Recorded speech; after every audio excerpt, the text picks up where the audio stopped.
이재명 대표에 대한 검찰과 국민의힘의 노력이 힘을 쓰지 못하고 국민의힘 김기현 대표 체제가 무너지느냐 마느냐의 중대한 기로에서 비명계 4인방이 기자회견으로 여론을 주목을 받으려 하더니 이낙연 전 대표가 톡 튀어나왔습니다.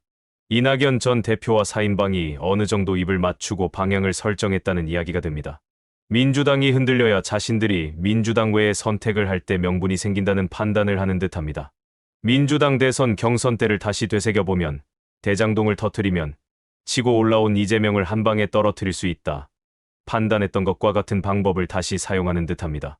사법 리스크가 잠잠해진 민주당은 강성 전략으로 용산과 검찰과 국민의힘과 한판 승부를 준비하고 있고 탄핵 국회에 이어서 김건희와 50억 특검, 해병대, 국정조사들이 줄지어 대기한 상태입니다.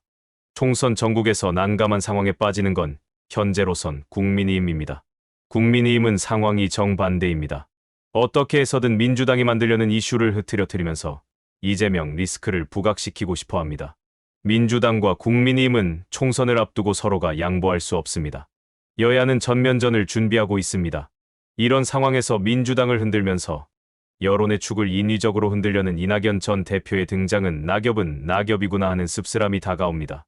이유여하를 막론하고 현재 대한민국의 현실에서 가장 중요한 건 윤석열 정부의 폭정을 견제하는 것이며 가장 효과적인 수단은 이재명 대표를 중심으로 뭉쳐서 싸우는 것이다. 이 한마디가 그토록 어려운 것인지 모르겠습니다. 이낙연 대표는 서울대 통일평화연구원 주최 세미나에서 대한민국 생존 전략을 주제로 강연했는데 상당한 시간을 이재명 대표를 흠집내려는데 할애했습니다. 그동안 비명계가 주장했던 내용과 유사한 주장들이 이어졌습니다. 비정상적인 집권 세력과 결전을 앞두고 아군 진영의 자중질환을 일으켜서 자신들의 정치적 기반을 만들려는 모습이 보입니다. 많은 사람들이 예측한 것처럼 그들만의 길을 걸어가려는 것처럼 보입니다. 비명계와 이낙연 전 대표의 주장을 살펴보면 이재명 대표가 대표직을 사임하고 비대위를 세워 공천과 총선을 지휘하게 하고 비대위 구성을 사실상 자신들에게 맡기지 않으면 함께 할 수 없다는 이야기를 하고 있습니다. 구독자 여러분들은 어떤 방향으로 가야 민주당이 총선에서 승리한다고 보시는지 궁금합니다.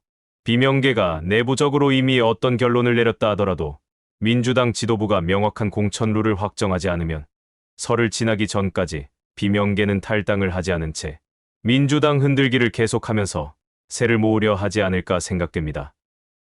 이런 모습은 그동안 탈당하는 세력들이 진보 보수 가리지 않고 한결같이 써오던 방법입니다.